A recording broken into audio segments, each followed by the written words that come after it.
নতুন মানুষ আকাশ থেকে পড়বে না, মাটি থেকেও বের হবে না। বিদ্যমান ব্যবস্থা থেকেই আমাদেরকে নির্বাচন করতে হবে। অধিকার পরিষদের ছায়াতলে এসেছি, আলহামদুলিল্লাহ। আন্দোলন করতে গিয়েও তিনি গ্রেফতার হয়েছিলেন, এই হচ্ছে তার ছবি। অধিকার পরিষদের ছায়াতলে এসেছি, আলহামদুলিল্লাহ। আমরা স্বপ্ন দেখতাম তারুণ্যের রাজনীতি। আমরা ভাবছিলাম যে আমাদের এটাই হয়তো কাল্পনিক থেকে যাবে, কল্পনার মধ্যেই থেকে যাবে, কিন্তু না।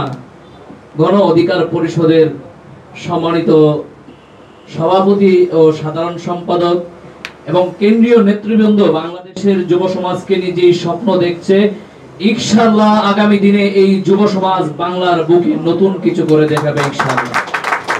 যারা সরকারের সহযোগী ছিলেন তারা অলরেডি অনেকে পালিয়ে বেড়াচ্ছেন এবং অনেকে অন্যান্য দলে যোগদান করছেন।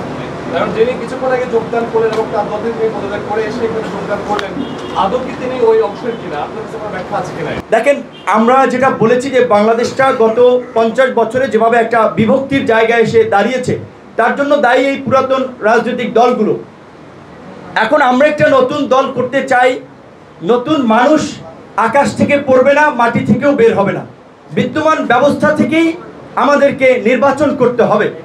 যাদের মধ্যে দেশপ্রেম আছে, মানবিক মূল্যবোধে গণ অধিকার পরিষদের রাজনীতি এবং এই পরিবর্তনের আকাঙ্ক্ষাকে ধারণ করে রাজনীতি করে, তাদেরকে নিয়ে আমরা আগামীর পথ চলতে চাই।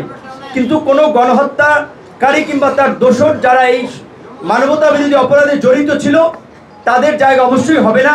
কিন্তু যারা নিরপরাধ মানুষ, কাউকে হয়তো জোর করে নির্বাচনে নিয়ে গিয়েছেন কিংবা কোনো একটা দলে যোগদান করতে বাধ্য করিয়েছেন, তার প্রতিষ্ঠানের জন্য, তার পরিবারকে সেভ করার জন্য মামলা হামলার ভয় দেখে, সেটা একটা ভিন্ন বিষয়। আমাদের দলে যিনি যোগদান করেছেন, সেই দলের বিতর্কিত অবস্থানের কারণেই তিনি আপনার কার্যত সেই দল ত্যাগ করেছেন এবং তিনি আমাদের এই ছাত্র আন্দোলনের সাথে 2018 সাল থেকেই ছিলেন। এমনকি আওয়ামী ধর্ষক চেয়ারম্যানের বিরুদ্ধে আন্দোলন করতে গিয়েও তিনি গ্রেপ্তার হয়েছিলেন, এই হচ্ছে তার ছবি। তার আপন ভাই অনেক আগে থেকেই ছাত্র অধিকার পরিষদের সাথে শুরু থেকেই আমাদের সাথে যুক্ত ছিলেন। তিনি আসলে আমাদের সাথে শুরু থেকেই যুক্ত হতেন, কিন্তু তিনি বলছিলেন যে ভাই, দলটা আপনার একটু শক্তিশালী করলেই আমি আপনাদের সাথে, তার সাথে আমাদের সংযোগটা আসলে পুরানোই। আমি একটি দলের হয়ে অন্য দলে যোগদান করার কারণ হলো, অনেক দিক বিবেচনা করেই দেখলাম সর্বপ্রথম যেই সংগঠনটি বাংলার মাটিতে এই দুঃসময়ে অধিকারের কথা বলে, সেটি হলো গণ অধিকার পরিষদ। দেখেন, বিবি নুরুল হক নূর যদি সংসদে যাওয়ার ইচ্ছে থাকতো একা একা, তাহলে তিনি কবেই কিন্তু সংসদের বড় একটি চেয়ার দখল করে রাখতে পারতেন এবং একটা মন্ত্রণালয়ের মালিকও হয়ে যেতেন। আমি আমার নেত্রকোনার মাটিতে আগামী এই 5 অক্টোবর আমাদের এই কেন্দ্রীয় নেতৃবৃন্দদের সাথে বিশাল সম্মেলন করতে যাচ্ছি।